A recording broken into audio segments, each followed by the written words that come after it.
wow. Oh, I did that last time. Wait, can we go again? Yeah. I mean, that's from Phineas and Ferb as well. I just realised. Wow, take a wow. That's what my baby said. Oh, no, no. And my heart starts pumping. Gitchy, never gonna stop. Gitchy, I love you. Welcome to episode 3 of the Rucking Good podcast. That was amazing. That was off the cuff, we were trying to think of a... Unplanned, but we're going to stick with it because that was actually a masterpiece. Much like all of my siblings and myself's births, unplanned. Jazz, Saf, you did that. Right. That was phenomenal.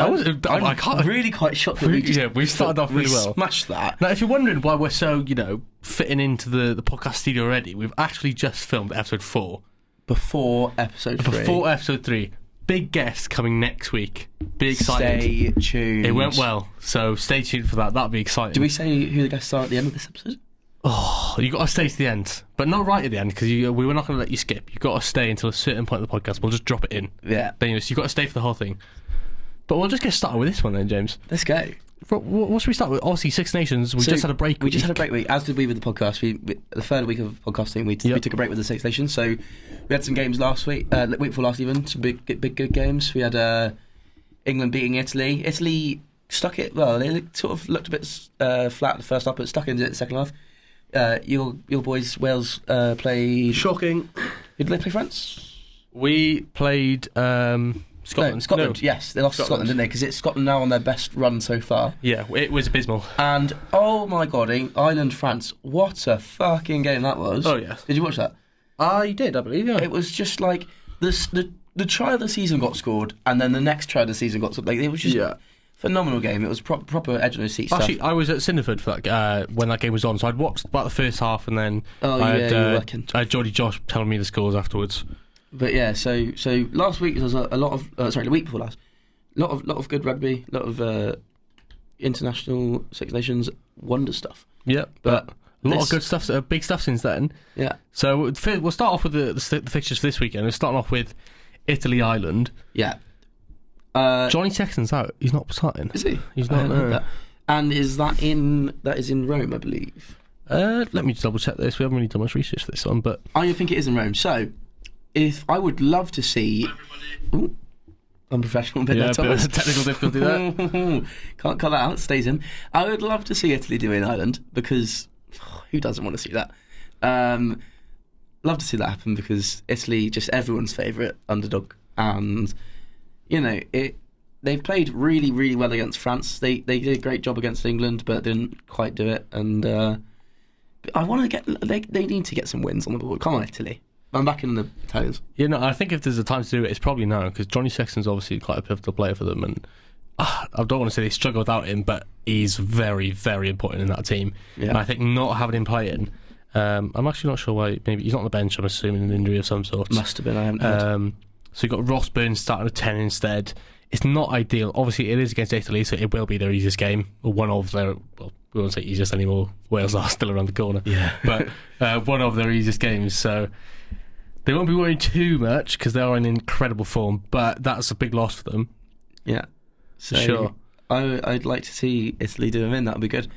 Then we got the biggest game.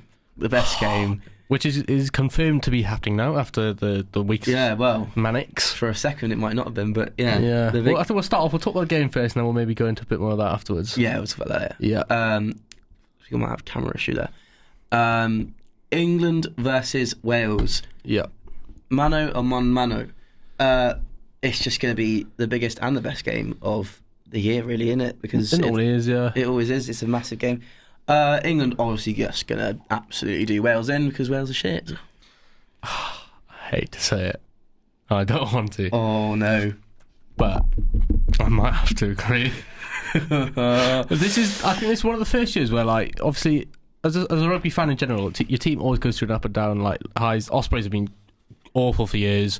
They were good when I was a kid. We were winning European Championships. Same as Wales, Gatland era, then Pip comes in and we're awful. So you've always got those times where maybe you think, actually, this might not be our day. But I don't think I've had less hope in the Welsh team than I do now. It's a shame, isn't it? Because obviously it's great for me because fucking fuck Wales. But, you never want to be thinking that your team can't even do anything, excuse us, we've got technical difficulties. But you never want to see your own team like doing that badly. You never want to admit that you're just not going to do well. It's always hurtful, isn't it? Like having no faith from the get go is just a bit of a shit situation to be in. So I kind of feel a bit for the Welsh, but then at the same time I don't really care because I want to see England hammer Wales, and that's always good to watch, isn't it? And it's in Cardiff as well, so silent night in Cardiff. I think will be this Saturday. Will be the streets won't be exactly heaving, because I was in Cardiff when they lost to South Africa in an autumn two seasons ago, and I walked out the pub and I remember seeing that just sea of red silence and dots of green and gold in the middle of these crowds of people just going woo with the South African flags, and it was like, yeah, so should be interesting. Right, I'll get back into it. Hello. A few technical difficulties there. The camera has run out of storage space, so we're now recording on my laptop, but that was a nice swift transition there. Yeah. So if you're wondering why the quality's just jacked down. The quality's jacked down, completely different framing, that's why. But we'll carry on from where we were. Yeah. So, Wales, England. Yeah, so like I was saying, I feel sorry for you saying that you just think Wales are just going to get bummed, basically, but excuse my language. But at the same time, I'm happy for it, so it's good for me. Yeah, it's one of those things. It's a dark time for Welsh rugby, and you always lose hope as a fan sometimes. You never want to, but sometimes it just happens. And I think there's just been too much controversy around this game and not enough focus on the fixture itself. And obviously that goes along with the poor performances that Wales have had in the last few... Well, not even in the last few games, in the last couple of years. But not saying that England are a massive threat at the moment, I wouldn't say. I just think Wales are that, out of touch with performances at the moment that I don't think this is the best time. Yeah, I think... no, I think it's... I mean, like... No, not gonna... Oh, 1 second. Oh, technical issues. Sorry. Not to... I'm not gonna say it's like an easy dub, but I just think it's...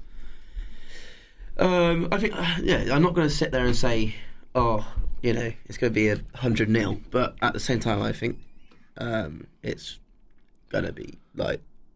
it's gonna be close, but not absolute hammering, like. Yeah, I'll get the Welsh squad up. So it came out today. They were going to announce it on Tuesday, as they normally do, but really early. I'm not quite sure why that's normally the approach, but they decided not to release it on Tuesday because of the fear of the player strike still going ahead.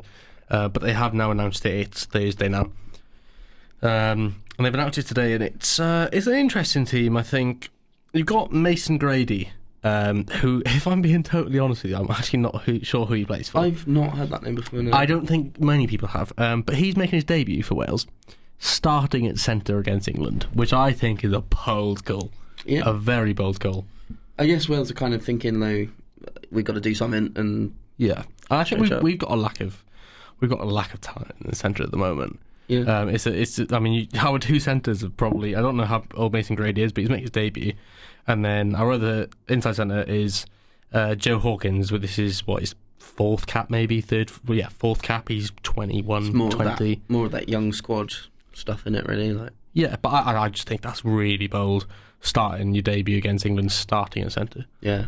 So that's a big call from Gatland. Another big one is Owen Williams starting to fly half. That one's it's a bit of a mystery, to be honest. You've got Dan Biggar seems to be undroppable. Yeah. But what I actually think, so Owen Williams used to be at Gloucester, and he was coming into some good form a few years ago, maybe around about the time of the 2019 World Cup. And there was talks of him moving to Wales and getting involved in the international setup because he couldn't at the time. And he decided to go to Japan instead, and he did about a year over there, and now he's come back to the Ospreys. But he's not our starting fly half. Gareth Anscombe's injured. Yeah. We've got Jack Walsh, the young lad, play for Exeter last. He's started more than Owen Williams as this year since he's been here. He's only been here a couple months, but is that for Wales or Ospreys? For the Ospreys. Yeah. So he's only came a couple months ago, but he's made a few appearances. He was obviously starting fly off when we went down to Welford Road. Yeah. So he's a good player, but I think starting for Wales fly half for England is a big call. It's brave. Do you want to know why I think it's been done? Why?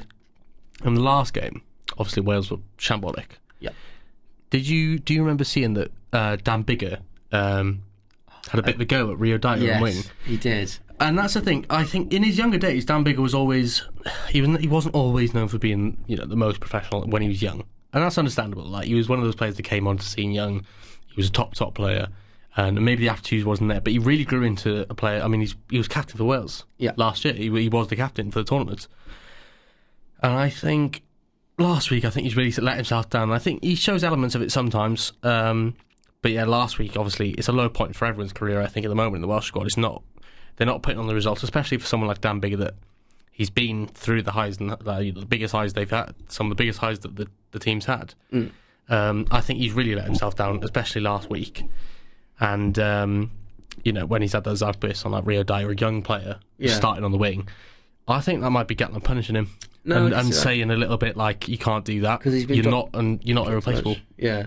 Because he's been benched for it. So I did see that. I remember you were working throughout the game, and I remember watching it. I sort of thought it was a very silly mistake on Dyer's part, but at the same time, you're a young player. You're a young player, and someone on that like Dan Biggar, who you should be looking up to, shouldn't be. And I watched it. He probably shouted at Abigail, and I get that obviously it's heat at the moment. You're in an international test match, and it's like you've got to sort of have a bit of grit about you, but you don't be having a go at people like that. That's just unnecessary. No, and it's just like obviously he's a player, so it's not as much as a coach, but it's about man management as well. And you got to think. I mean, I don't know Rio Dyer, maybe he can take it, but from a fan's perspective, anyway, I think there was quite a bit of backlash on it because you see a senior player, a captain, just having a right go at a young player who's made a mistake. Even constructive criticism. He just yelled at him. Yeah, it was just aggressive. Gave him abuse. Like, I mean, I don't know what was said. Obviously, no one knows what was said, but no. It didn't look fun, that was for sure. So. But I have a strong feeling that's probably got something to do with him not starting. Yeah. Maybe the fact that he's just not performing either. I don't know what Owen Williams has been like in training, but for me, that just seems like a bit of a wild pick. Looking at your pack, strong pack. See, David Jenkins been dropped back to the bench. Yeah, that's understandable. He had a good run out last week, I think. It was a pretty poor team performance, but I think he didn't play much worse than anybody else. Yeah, I think I know you said, and I saw quite a few people saying in the first half, him and Shuns have put on some really solid performances. But yeah, Shuns is starting at 6 still. Yeah. So that's good for him because he's keeping out. Jack Morgan could be in that position there. Yeah, well, Jack Morgan's not been. He's not been picked, so maybe some sort of injury for him as well. He's picked up a niggle. Because again, that's he's one of those names that's just on the team sheet first. Yeah. I think another thing people will probably pick up is the fact that Zamet's back on the wing. Zamet's back. That's really good. Well, we watched him at Kingston the other week, didn't we? We did. He had an absolute blinder of a game against Quins. He probably only played about 25 minutes. Well, he came probably on 8 minutes early on, and then 20 minutes at the end. Yeah, something like that. So he just had an absolute blinder of a game, and he's definitely one to be looking out for. I think the Welsh will be very happy to have him back in the squad. Oh, absolutely. He was really hunting for that try line. He had he had one disallowed, one that in the shed. I think people were going nuts. You could see him chasing for it, and he was just getting so close. He just missed out on a bit of a wonder try there, but yeah, I mean your backline, Halfpenny and Josh Adams that's a solid backline. Josh Adams, Zamet, for me that's still one of the best wing combinations in the world. I think Josh Adams is different gravy, and Zamet's just got that pace. In defence, is a bit of a liability, but I agree that Zamet is pretty good in attack, but I think Josh Adams is alright. I don't think. No, honestly, mate. World Cup 2019 top try scorer. Even now, I think he's still second, like statistically, as the highest try scorer in rugby. Either way, his output is ridiculous. Either way, he's going up against Anthony Watson. So I don't think that's the problem for him, mate. Really? I don't know if I can because I really want to play that video in like the 2019 Six Nations. It was like 79th minute. Josh Adams crossball leaps up for it. I think it might have been against Anthony Watson. And he just slots it down. Either way, you'll have to show me. But either way, Adams quality. Zamet, it's really good to see him back because obviously he's one of those players you don't want to see injured, especially so early. He's been out for 2 months now. A couple of months at least. But yeah, one thing I do think people will pick up, I don't know what your thoughts are on this, but Alun Jones is starting again. Yeah. Again, I don't know if he's a bit washed up, I don't know. The thing is, for me, when I think of the best second row in Wales, I think of what is his name? I've gone blank here, I can't lie. But for me, I don't think Adam there's... Beard. No, not Adam Beard, I'll think of it now. But I think for me, Alun Jones, everyone knows he's not a player. He's not going to be. He's 35, 36. He's getting on, isn't he? He's getting on. You're not going to expect him to put on the sort of performances he used to. But I think, in terms of the player I am thinking of, if I can remember his name in a second, he would be the starter if he wasn't injured at the moment. But I can't really think of any other names unless you want to put Shunza at second row or Dav Jenkins at second row. I can't really think of anyone you'd play above him right now. Well, other than Jones, yeah. I mean, I just think it's the kind of the engine room, if you will, is a bit of a weak point in the Welsh squad. But I think you're lacking numbers for second rows. Yeah, absolutely. I can't seem to think of it. He was one of the ones who's just gone to France. And then, looking at your bench, it's not the strongest bench, I'll be honest. You've obviously got Beirut coming off the bench, so he's going to have a bit of, if that is his punishment, he's going to have a bit of redemption to sort of get back at it, so he might be powerful coming off the bench, but other than that, it's not the strongest of benches, I don't think. Yeah. I think you'd agree. I've just remembered the name, I've searched it as Will Rowlands. He's just moved to Brass United too. He is, especially in the last year, one of the breaking out stars, I think, of the Welsh team. People maybe didn't rate him as much as they do now when he first came in, but he really played well in the autumn. He doesn't, like, the name rings a bell, but he doesn't really stand out to me from a name. He's not. Yeah, he's not like one of those big character names you'll know of, but in terms of performances, he's been like one of those, like, in a pretty poor team last year. He was one of those like shining lights, but he's injured and then he's moving to France next year. So I'm not sure if he falls under the new cap rule. Yeah, there's new cap rules for I'm not sure how many he's got. We'll talk about that in a minute after we look at the England squad. So yeah, but in terms of score predictions, have you got one in mind for the Wales England game? Because for me, it's really tough because my head's fighting my heart at the moment, and I don't really know what my head thinks because I'm not. Go with your heart. But I'm not particularly, I don't think England are particularly great at the moment. Understandable, they've just brought a new coach and I'm not expecting them to be great. But I don't know. For 38-12 to England. Oh, that's the thing. I think you could say any score to me right now, and I would say okay, fair enough. Like, I don't know. I don't think we haven't seen enough from Borthwick's England yet to see what sort of damage they can do to a side that's as awful as Wales at the moment.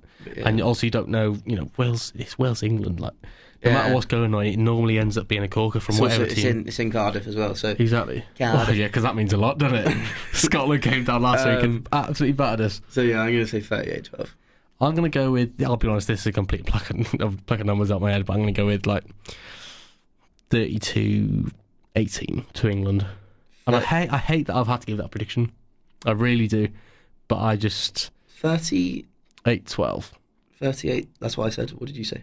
Oh, what did I say? 32, like 15, something like that. I'll say that. 32-15. So we'll note those down for next week's podcast. We do it every time we note.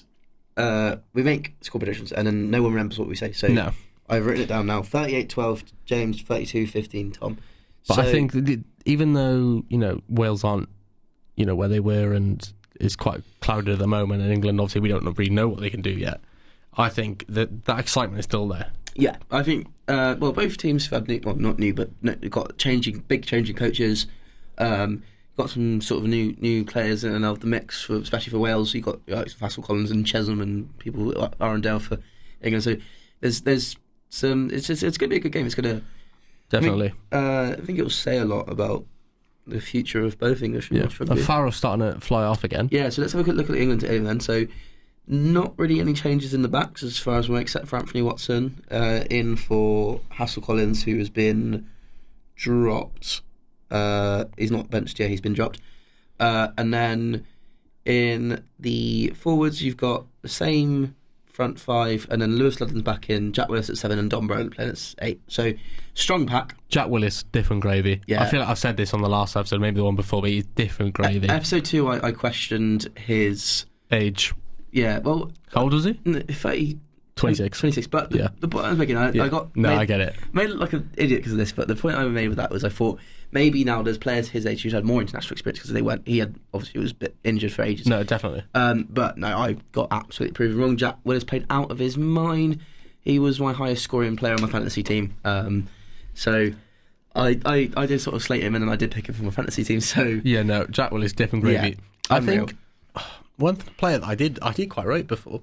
But it's not that I'm saying I don't rate him now, I just think he's not in the best form as of right now. Don Brandt, I thought he probably would have had a bit more impact in the first 2 games. He didn't really have much. And I was a bit... He's quite a physically dominant player. I don't think he's done much. I don't feel like he's...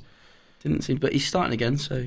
Exactly. So there's probably a vision in it. Maybe, it's a new coaching setup. You can't really judge any player. And it looks like he's going to have 80 minutes because we got Ben Curry and Courtney Laws. Courtney Laws is back. We love Courtney Laws. We love Courtney. Even as a Welsh fan, we love Courtney Laws. It was his birthday yesterday, I think, and he's back in the England squad. What a player. Honestly, he is my England captain. When he's had a couple of captaincies for England, and I would captain him every day of the NFL. He is just unreal. I just rate him so much.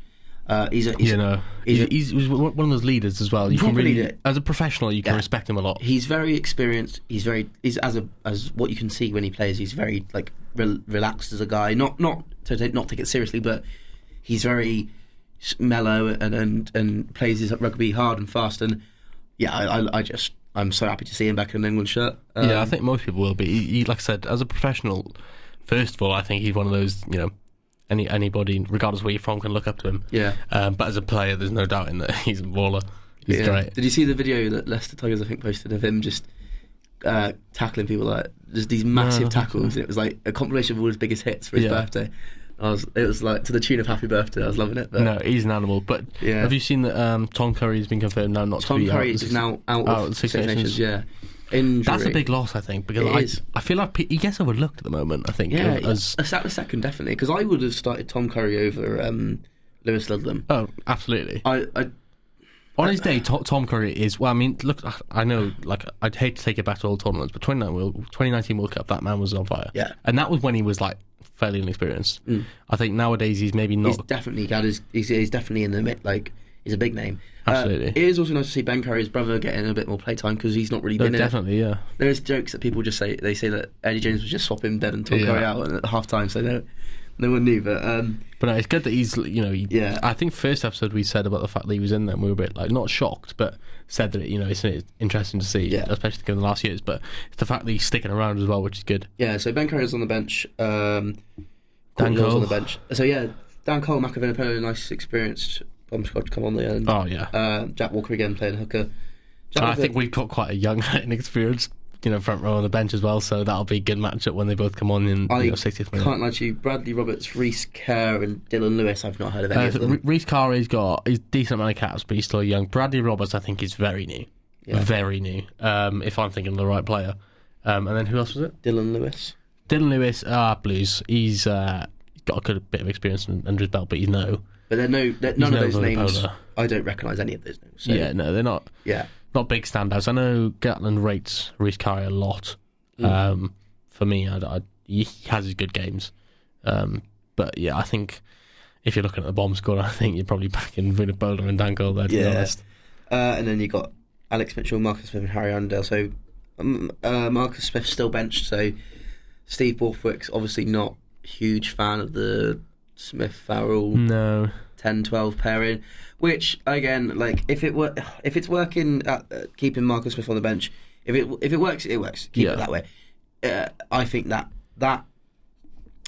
10-12 area needs to have a sort of big look at, because we've got Ollie Lawrence playing 12, and I think Ollie Lawrence is an amazing 12. So I'm happy to see him, because we've not really had anyone kind of as big as the likes of Manu Tuilagi. For a while. I think Ollie Lawrence kind of fills those shoes to a sort of somewhat. And then you got Slade, who I always rate Slade. You don't really rate Slade that much, but I rate him for Exeter. I don't rate him for England. Yeah. I just can't. I can't really think of times where I've thought, Slade's had a really good performance for England. Yeah, not to say he's a bad player. I might say a lot of the time I don't rate him. I've seen him put on some quality performances for Exeter, but I just don't think on the international level. Again, it all comes down to coaching. Maybe the setup's just not right for him. Maybe the way they play just doesn't suit him, or it doesn't get him as involved much. But for England, I'm not a huge fan. Either way, new coaching, so that could change. Exactly. This is the time where players get to prove themselves now when they might not have before. It's not that you didn't prove himself before. You're still starting every week. No, exactly. I don't think he's too bothered what I think, to be honest. But yeah, I think he's going along well. And then so strong back three of Mayland, Stewart, and then now Watson in as well. So pretty happy with that England team, I am. So yeah, I think that's an exciting game for sure. I think we talked as much about that as we really can for now. And then France, final game on the Sunday in France. France are good at home. They're not good away. They're pretty good at home. And I think I've heard people talk. I've heard rumbles of Scotland doing the Grand Slam this year. I have, and I don't understand it. Do you know who said it recently? It was the rugby guy. Has he? He put his TikTok on his TikTok. He put his new Six Nations prediction order, and I think he said Scotland, Ireland, England, France, Italy, Wales. So that is really rogue from him, but I rate it a lot because the thing is for this is I don't want to see Scotland get the Grand Slam because I don't want to see anyone other than England get the Grand Slam. But at the same time, I kind of want to see Scotland do the French in.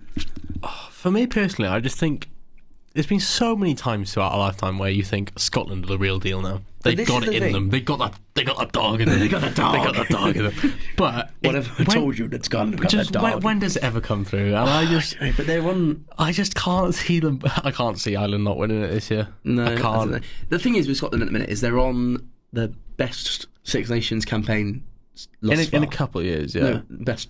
Whatever. I think so. As far as it may be starting games, but I'd say there's been more excitement around them. Maybe. I think, as far as I'm aware, they've never won their first 2 games in a row. Yeah. So I kind of am thinking if out of like not including England and Italy, I'd want to see Scotland do Ireland, France, Wales over. Yeah, if I'm not supporting Wales, I think I'm probably supporting Scotland or France, but maybe more Scotland. Yeah, no, I'm just I want for that game. I want to see Scotland do France. But for me, they gave us a beating last week. It was embarrassing, really bad. I only managed to catch maybe the last 25 minutes of that game. I was up at Cinderford doing some writing for them, and we were watching on the big projector, and it was awful. Well, you texted me for the game and you were just saying this is not good. I was just watching it. It was just ruining my mood. We had Anna next to us, who's a Welsh fan, and she just was like putting her head in her hands. It just was pretty poor. So I quite like to see them get a bit humbling. I think because when it came on, like they put the camera to Gregor Townsend, he's celebrating and he's smiling. And I'm just like, to be fair, there's nothing more painful than seeing Gregor Townsend celebrating a away win against you. It's painful. I put episode 1 or 2 on the Rugby Union Reddit page, and the only comment we got on that post was, just another podcast dismissing Scotland again. And then the next one was a classic podcast activity. So for the 2 people on Reddit that were commenting that, I think Scotland are going to beat France away. Do you? Yeah. Well, we've got no team sheets at the moment because it's the Sunday fixture, but I think there's no doubt in Scotland were good last week. They were, but I just think France have got that again. They got something special that maybe Scotland don't. I think Scotland ride the waves a lot. Yeah, they really fluctuate. They'll catch a good wave and it'll go for maybe 2 games, 3 games, and then they always just end up falling into water at some point. I don't know. I'm not saying they're going to play badly, but I think there's a bad Scotland performance brewing. Maybe very soon there's a bad Scotland performance coming, but I don't think it'll be this Sunday. I think it'll be a good match, but I think I'm still going to have to back France for this one. Is that just because you're still salty about getting done? Maybe. As an England fan, I'm used to it now because it's been the last sort of 4 Calcutta Cups. So I feel like we've got like this new bond now. Like we can relate. I can relate the to anti-Scotland bond. Yeah, I can relate to you now. No, but I'm backing Scotland over France. That's so interesting as well. The fact that you've seen Scotland beat you for the last 4 years. Yeah, I've never. Not since I was 8 years old have I seen Scotland beat us. Well, I don't know. It's just. I don't want to see the French do well. It's kind of. I think I'm going to back France, but I think it's going to be a close game. I don't think France are dominating this year the way they'd probably hoped, and the way that I probably thought they would either. Also, if it comes down to it, and the top 3 are Scotland, Ireland, and France, out of those 3, I want to see Scotland do the best because. I think it's just that. I think. Well, I don't know how it is for an English fan, but for someone that's Welsh, I think Scotland. Like we don't look at them as like an ally, but I think you'd back them more than you do England. You back them more than you do Ireland. I feel like I would back the Scottish like the Welsh like the Scottish. I would back Scotland over Wales, but if it was like Ireland, Scotland, that is true neutral, and then I'd back Scotland over France. Yeah. And then I back Italy over everyone else. I would never back Wales. But in terms of just like who I think is going to play better the day, I'm like I said, there's no team seed, so it's pretty hard to give a score prediction. But I'm going to go. It's going to be really close. Very tight. And I think Finn Russell's going to proper run this game for Scotland. I feel like there's going to be a lot of penalties, kicks. Yeah, and I'm going to go with. It's always a challenge going for like high scoring or low scoring because I just know it's going to be close. But I'm going to say France can be quite an exciting team on their day. Scotland have got Finn Russell, so there's always that sense of excitement. So I'm probably going to go with 35-32 to France. So that's 35-32. France win. Yeah, at home. Oh, this is tough. I'm going to say 32, 27 to Scotland win. Okay, I think it's not. It's so unpredictable this year. I feel like. I think it's definitely going to be high scoring. Like it's going to be 30s, high 20s. It could be closer. I feel like at the same time it could be close, but at the same time I could see either team just running away with it. You know, like I could also see like a 42-15 game. Like you know, like it could be that 35-32. I feel like that's a small gap. That I feel like rugby in the last maybe year or two, the Six Nations in particular, has been a lot less predictable than it maybe was especially 4 or 5 years ago. No, but this season alone, I think it's been a lot less predictable than any year. But that's because I feel like we've seen with the rise of Italy and the sort of the big changes within England and Wales. And you can't really count out like the underdogs in rugby anymore. The way you might not necessarily have done it before, but there was more reason to. Whereas now, I think Italy have just said, kind of scrap that off. I could back yours. It's been a very interesting Six Nations so far, and I feel like it's been a really good Six Nations as well. It's kind of almost like a different change of pace, almost like. You know? I'm not sure why. I don't know. It's a bit of a sidetrack. I don't know if it's just me, but I feel like I don't know what it is about the Six Nations. Maybe it's my age, or maybe it's the fact that I haven't got to go to the pub or proper have a sit down and watch the last 2 rounds. But I'm just not feeling as excited about Six Nations. Maybe it's the fact that Wales just aren't playing well. Maybe, I don't know. It's like almost been like a quieter one. Like yeah, like I said, as a Welsh fan, it's a pretty hopeless time. I can't tell you I was particularly excited about watching the Autumn Internationals either, just because I just didn't really have much hope that it was going to go well, and well, it didn't. So I don't know if it's that. Maybe it's just the fact that I haven't been able to properly sit down and watch the last 2 rounds. I will this weekend, luckily. But I don't know, it's something with the Six Nations, I just haven't got that same excitement about it. Yeah, I kind of get that. Sounds interesting. Yeah, score predictions for Ireland, Italy? I was going to say, I did say France were going to batter Italy, and they didn't. Yeah. But I think this one's going to be 27-15 to Ireland. Yeah. Ireland, I think, performance-wise, Ireland they'll not dominate, but it'll be clear who the winner is. But I think the points might not reflect it because Italy can hold on. Yeah, I'm going to say, here we go. Excited. Ready? Drum roll. One second, I think. Okay. I'm going to say 21-19 to Italy. Oh. Yeah. Oh, that's bold. Yeah. That is very bold. When it happens on Saturday, that's what I'm saying. When it happens on Saturday. That's very bold. Oh, against Italy. I know, against Ireland as well. That is. Yeah. Oh, that is a big call. Controversial. I don't know if it's controversial though, because that's the thing. Italy they're a scary team. You just don't know. Yeah. You really don't know. 21. But I'll be honest, I'm not putting a penny on that bet. Not a penny on that bet. I might put 20 on it. 20. I'm maybe stick 10 on it. Yeah. Ireland are pretty good at the moment. They are, but Italy can do it. It's pre-World Cup. It's pre-World Cup, mate. Ireland are always unstoppable. Italia. No, you're right. It is pre-World Cup. Ireland are absolutely pre-World Cup. Ireland are as unstoppable as like Michael Jordan in the NBA Finals. Like unbeatable. And then, yeah. But that's our score predictions for this weekend. Yeah. And like I said, I've written them down this week, so. Next week we'll actually we can evaluate say, them. Look, we were close or we'll actually evaluate far them. off, but yeah, should be interesting. So yeah, this week's been pretty clouded by It's been a bit of drama in the Welsh boys. A lot of drama, and it kind of was there, weeks before, and this has been going on for months now. But do you maybe want to start off with any of that and what anything about? I've kind of heard about it, but I'm not completely clued up as much as you are. So as far as I'm aware, the Welsh players were planning on striking this game. It is a possibility, a strong possibility. Yeah, and it was, well, like you said, the team sheet was delayed release because they weren't sure.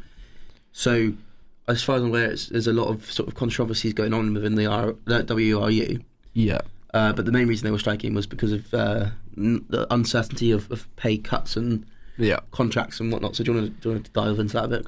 I think this is going to be quite a passionate one. I've kind of been looking forward to this podcast for a couple of days just because I kind of want to speak my mind a little bit. Not that anybody's listening, who cares?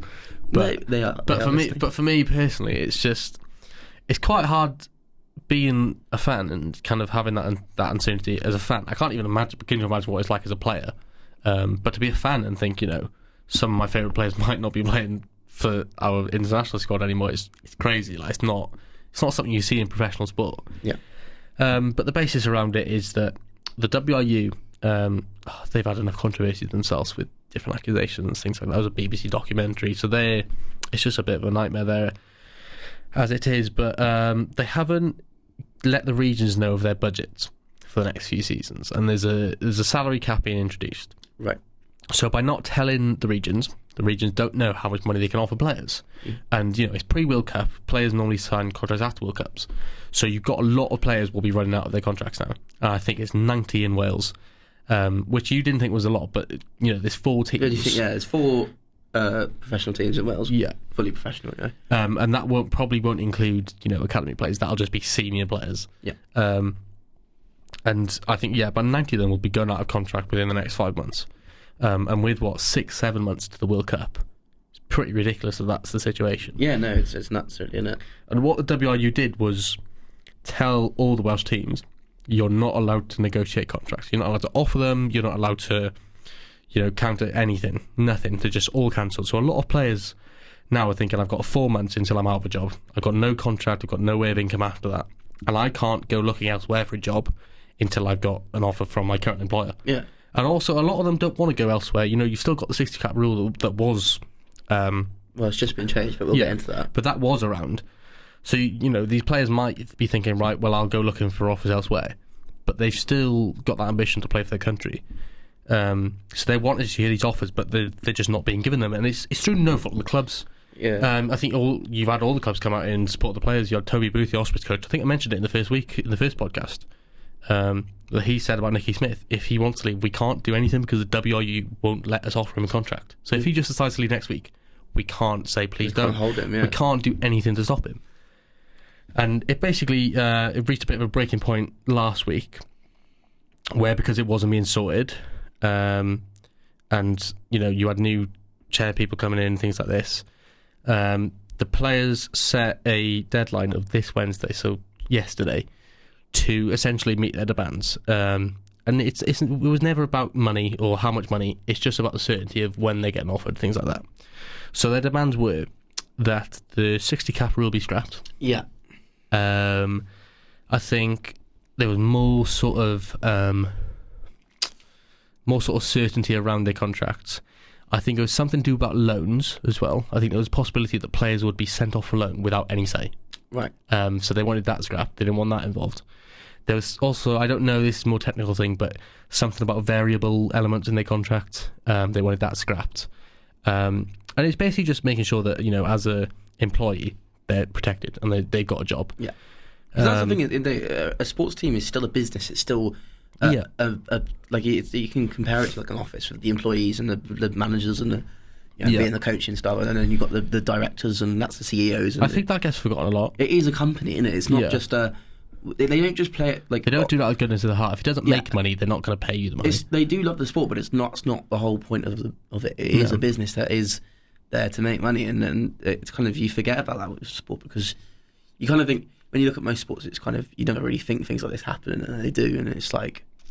And especially for the Welsh Rugby Union, that's probably I don't know the figures, but that's probably a 200-300 million pound company. Oh, it'd be big. That's being run dreadfully. It's absolutely dreadfully. Wales is national sport. It's like it's the biggest sport in Wales. Yeah. It's not like it would be like if this was happening to football in England, for those who don't know. Like, that's how big it is, if you think, because rugby's way bigger than football in Wales, isn't it? Yeah. So, obviously here it's a bit different. But football's like getting bigger as the years go on, but like rugby is firmly the national sport. Just for the uninitiated, because I'm not completely clued in on it. So the 60 cap rule, can you explain that? So the 60 cap rule, that is essentially where if you want to play for your national team, if you want to play for Wales... Bear in mind, this is just Wales that's got this rule. Just Wales. Every country's got their own variation of it. Wales used to have a different one until maybe 7-8 years ago. But our 60 cap rule is that you have to play for a Welsh professional club to play for Wales, unless you have over 60 appearances for Wales. So once you're a senior enough player to have made 60 appearances, then you can go elsewhere. Yeah. But the whole point of it is to make sure that young talent is developing in Wales, and also that we're keeping good players in Wales, because Wales have never been able to compete with the big money in France. That's not a new problem, but that was always introduced to keep them around. Yeah. And especially now that this budget problem has come around, it's basically, I think the Professional Rugby Board has come out and said that Wales have been paying their players more than they could afford for a number of years, essentially. Long term, they've been paying them more than they could afford. And they need to stop at some point, and that's the problem that's going on now. So you've got players that are still expecting these big wages in Wales, but they're not going to get them. And it's as simple as that. But it's not about the money, it's about the certainty of it for them. If they can't get the money they want, they have that option to go elsewhere. Yeah, and the players such as like Lewis Rees-Zammit and Christian Zer and David Jenkins, who are playing in the Premiership, how they obviously haven't got 60 caps. So so I think I'm not sure it's not massively documented, but I believe it's because they made their debut before they were in England. Right. So I remember what happened to Tom Francis. Yeah. So he was playing in England for Exeter when the rule came in, and it was maybe was 8 years ago, because it was the 2015 World Cup. It got introduced right before 2015 World Cup because Rees Webb missed out. But Tom Francis was already playing Exeter. Yeah. So there was a lot of unsurety about what was going to happen to him. So what he did, instead of signing a brand new contract with Exeter, he just extended his current contract, so that it made him... So he was still eligible? Yeah, he was still eligible. Obviously, he ended up moving back to Wales anyway. Yeah. But I think that's the point of it, is the fact that they're already playing in England.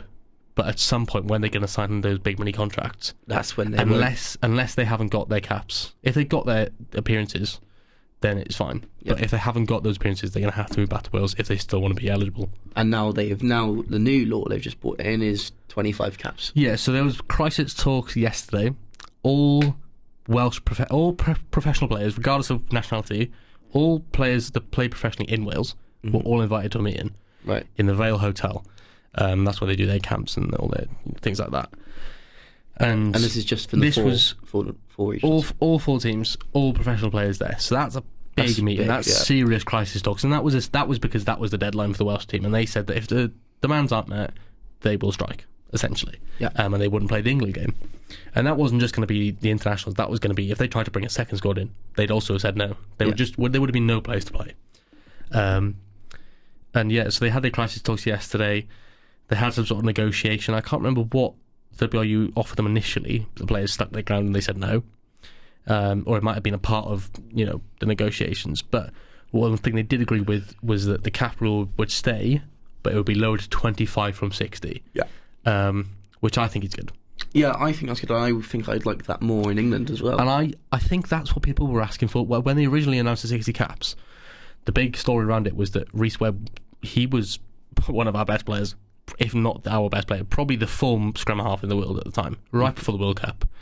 He signed for Toulon, and then they announced the 60 caps. And we're all thinking, the whole country's thinking, right, we just lost our best player, why would you do that? And they stuck their ground, he ended up missing out, and he didn't play for Wales for a number of years. And that's what everyone was saying is, all right, if you want to bring it down to 30, maybe even 40, that's fine, but 60 is too high. Yeah. And I think that's finally been fixed now. 25, you could argue, is too low. Yeah, I like the 25 though, because it's a good number, I'd say. Yeah. I won't argue with it. And it's different. So for England, to be picked for England, you have to play in England. That is the law. So if you move to a French club, a Welsh club, an Irish club, wherever, you are now out of selection. So the only rule you have to abide by is playing in England, as far as I'm aware. I wouldn't mind that 25 cap rule being in England, because then the likes of Jack Willis, who's just gone to France, who's still eligible for this season, Luke Howdicki, who's going to France. There's a lot of players, because of the money stuff, they're going into France, they're moving away, who are now not going to be able to play internationally. No. And I want to be seeing this place, because some of those, like Luke Howdicki is one of my favourites, and he's leaving next to go into I can't remember off the top of my head, I think it might be Toulouse or somewhere. No, I can't remember. Anyway, French side, either way.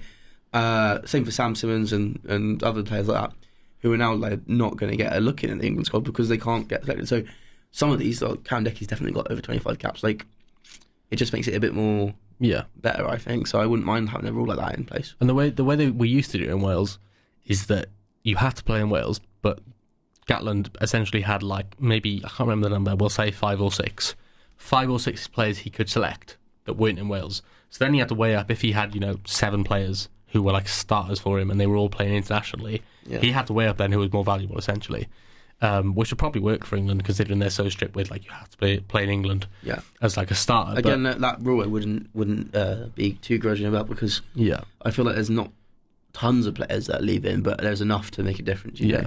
But I think they brought the cap rule in because at some point, you got some. I mean, I don't even want to point out the best players that we got that aren't playing in Wales, because there's a good few of them.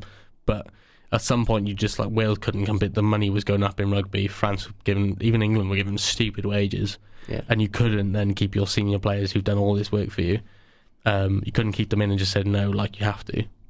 So they basically just said like, right, if you've got your 60 caps, then that's when it's essentially like you've done enough work for us. You've done enough for the country that we're going to allow you then to go and provide your family and things like that. Yeah, but no, I think it's interesting stuff like that. I've seen a lot of people in like Instagram comments. It's the same old people who don't really know what they're talking about. But I think in this aspect, you can kind of argue what you think, and there's no right saying on it. But there's always when it comes to striking, you do see the employer winning a lot. Yeah, and I think a lot of people have been saying they should have stuck to their gun and gone for just scrap it. Yeah, I don't think I've ever seen a strike happen like that in the international rugby. No, like that, absolutely not. It's insane. It's a bit of a joke. Yeah, you don't really think that kind of thing happens, but it's mad that it does. Either way, it's interesting, for sure. I saw a Ken Owens interview today. It was after the talks, and he was basically saying about how it needs to get fixed, and the words he used that were, we need to work collaboratively to get Wales back to the top of world rugby and not the laughing stock that we are at the moment. And for me, he's hit that right, the nail right on the head. To be having to say that, though, and it really is, because you've got to think, like, for players, it's ridiculous they've been put in this sort of position now. Like, there's going to be players, even though like a temporary agreement has been sorted now and they will play on Saturday, all these sorts of things. There's going to be players that won't be offered those contracts. Yeah. That they'll be pushed out, as every team does. Some players don't get offered any contracts.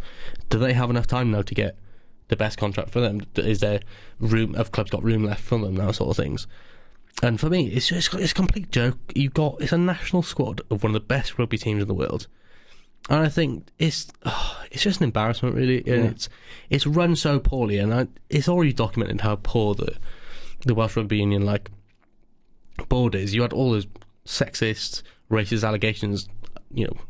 They've been going on for a while now, like all these sorts of things. They had that BBC documentary. It's an embarrassment, and it's run so poorly, and I think it's really jeopardised like rugby in Wales, because even with these new measures they're bringing in, you've got players now that will be leaving Wales, and I don't think maybe 10 years down the line, unless the money goes up in terms of like money being brought in and the money given to the regions, I don't think you're going to see top tier rugby in Wales anymore, at club level anyway. And obviously you've got to think about the fact that when they play internationally, they're not available all the time for Wales, because the clubs don't have to release them. Yeah. And for me, it's just like it just kind of ruins your mood. It's clear to see you're very passionate about it, and I think that's valid. And I think everyone who's a Wales fan should be in that same boat, and especially as an Ospreys fan as well. You had obviously, I think Rob Baxter came out today and said that he doesn't want Joe Hawkins, but Joe Hawkins, for those of you who don't know, I don't think loads of people will, but he's known to be he's one of our upcoming players for the future. That man will be starting centre for years to come. He'll be playing in the 2030 World Cups. He's a brilliant player. He's probably our age, 20, 21. He's got 4 caps for Wales.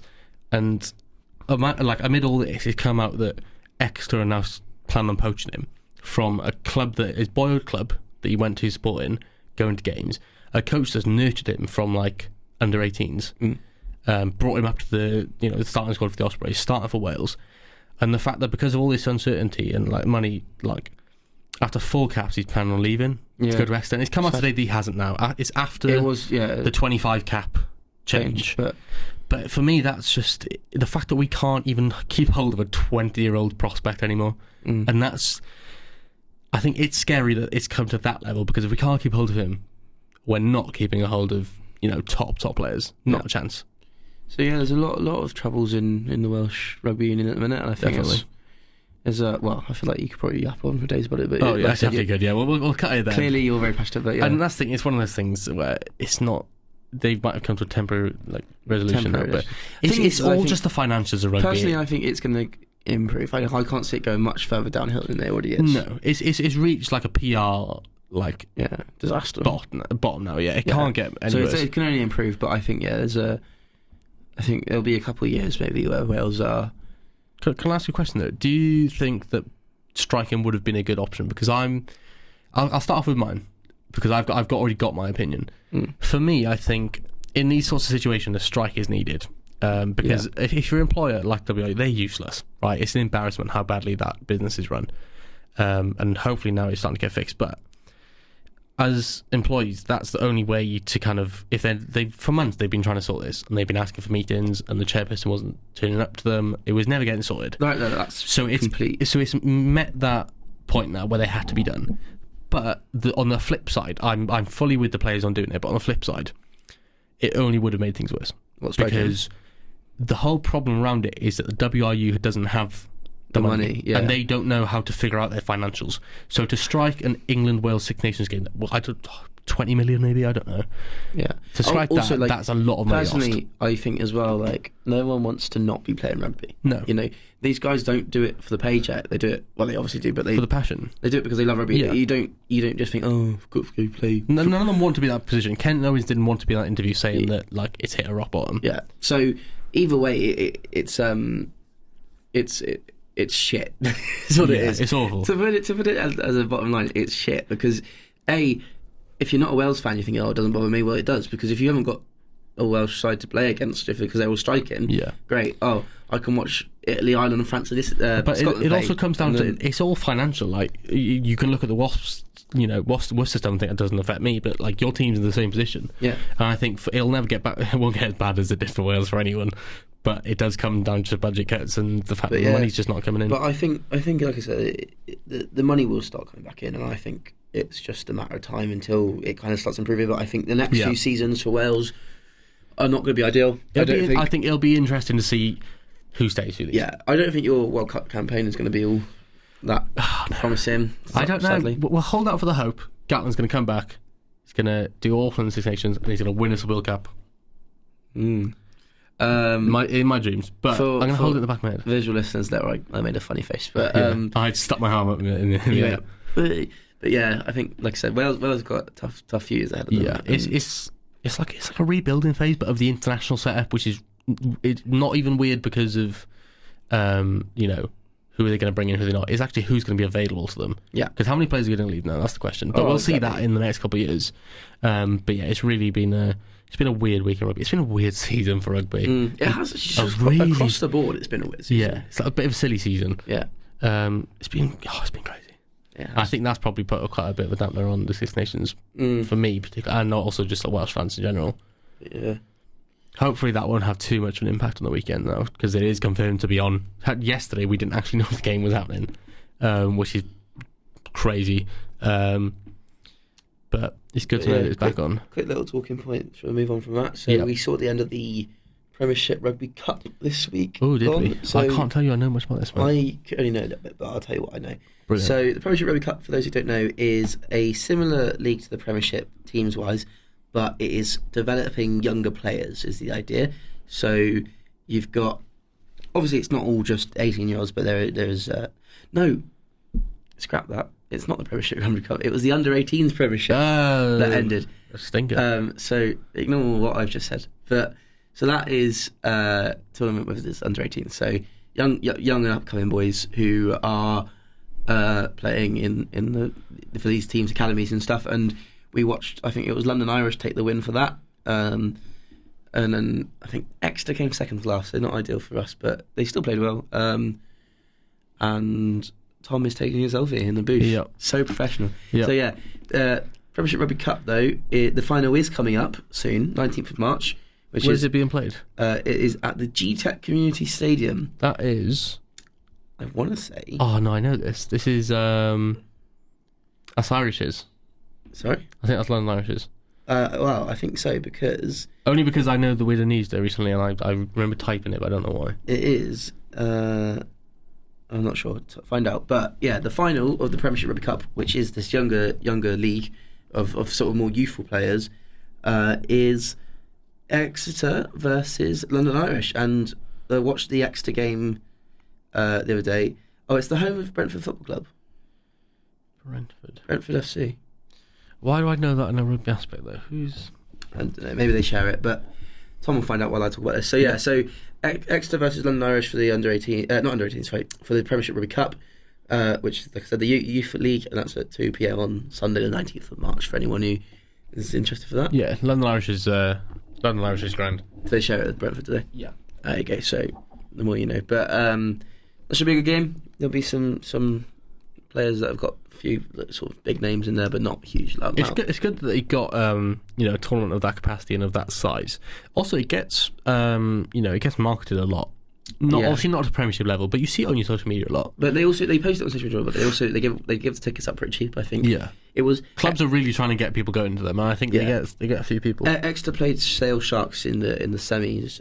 In the semi-finals, and I believe it was like £1 entry for kids to go watch that game. Yeah. So, and like £5 entry for adults. So either way, those sort of games it's just about getting the young boys playing on like top professional grounds, top games, and getting like big crowds out to watch them and stuff. And like I said, so that game between Exeter and Sale was 46-3 for Exeter. So, and then 30-18 for Irish versus Northampton. So, London Irish, probably. Well, I don't really know. I didn't watch that game, but it looks like Exeter are probably the favourites to win that, which would be good for my club because obviously they needed the money. So, a win for that would be good. But it's obviously away for Exeter, so that spices things up. So we'll see what happens with that in the coming weeks. It's a couple weeks away, and then. We went to, this might be something to just mention quickly before the end. Yeah. We went down to Gloucester Harlequins. Yes, we did. At King's Home. The other day, and we got a little video up on Instagram, voiceovered by myself. This is really good voiceover. Tom, I was just sat in my bed. No, I wasn't even in my bed. I was sat in someone's bed. You didn't need to say that. No, I don't know. I was sat in a bed. Tom was sat, and he made this video, and it was us at the rugby, me and Tom loving it. Tristan, who was with us, a good friend of ours, doesn't really know what's going on, but he's he loves it. He's going like, yeah. But we watched it, and it was an absolutely great game. Corker, yeah. I feel it always is when we go to King's Home. There's something about it. It was Friday Night Lights. The Shed, which is the standing area for King's Home. Best place in rugby. If you go to uni with us and you know us and you don't know rugby well, just get yourself in the Shed one day. Yeah, to those of you that go to UOG, and this is to our friends as well, because we keep telling you, if you lived in Cheltenham or Gloucester for 3 years before uni, get yourself down to a game. It's an experience. It's £15, right? Yeah. And you can just go and get on the piss and watch a bit of rugby and just soak up the atmosphere, scream Gloucester, right? It doesn't matter. It's class, right? Yeah. So it's the same way that we've been down to like a Cheltenham Town football game. But it's not. It doesn't compare to Gloucester rugby whatsoever. But it's an experience. Get yourself down. It's great. So we were stood in the Shed. The Shed was absolutely roaring, full packed. Like it was so big that we had to squeeze in, and these guys were giving us funny looks saying no. People weren't too happy with us. But that's the way a cookie crumbles, I'm afraid. So yeah, we had a nice little walk around King's Home and stood ourselves in the stands and just screaming and shouting and just watching some really fucking beautiful rugby. Yeah. And then the final score was 28-26 to Gloucester. So. Really tight game. I saw Danny Kay become the most capped Harlequin of all time, so that's pretty cool. He got his 100th cap. No, it was like 352nd. Oh, okay. Well, ignore me. No, yeah. It was the Val, the Gloucester prop. Robson Ruskin. Val Ruskin, that's his name. He got his 100th appearance for Gloucester. Val Ruskin. That's his name. Yeah. So yeah, saw that. Saw some just brilliant rugby. saw the shed give Danny Kerr some chat. He turned to face the stadium stand, and he wasn't happy. People getting in Joe Marler's head. Just pure atmosphere. Do you know what? I love when I see the players looking at the shed. Yeah. Louis Zama, I've spotted him a lot doing it in the few games we've been to. He loves a bit of... Because especially everyone's stuck, oh, Louis Zama. He really gets involved. I remember when we went to Exeter before Christmas. No, when we went to Gloucester versus Exeter at King's Home. That was electric. The best rugby game I've been to. That was so hard to watch for me because I was supporting both teams, but I was like... I had to bet Exeter, but at the same time, I was like, I love Gloucester. But Zamet had just scored some sort of screamer, and the whole place just lights up. It was like, apart from an international, atmosphere, that was the best I've ever experienced. Yeah. It was insane. I think everyone's screaming his name, and he just walks over to the shed, and he just starts going like that and shouting. And I'm like, oh. King's Home is one of my favourite stadiums. It's got such a community feel about it with the players to the club, especially in the shed specifically. In the shed, because it drives the team. It really does. I think Gloucester have won games purely because of fans. I know George Skivington, he talks about it a lot. The Gloucester coach, he's talked about it a lot and said that when the shed's behind them, like, they put on a good performance, and it really is a good community feeling in Gloucester about the rugby and the team, and they do get it behind them. I love the shed. I mean, there's a lot of teams will have a good atmosphere. Like, we went to Stanley Park, watched the Sale game. There was a good atmosphere at Stanley Park. Other teams don't have as much atmosphere. No. But like sort of games we have been, there's been good atmosphere, but nothing compares.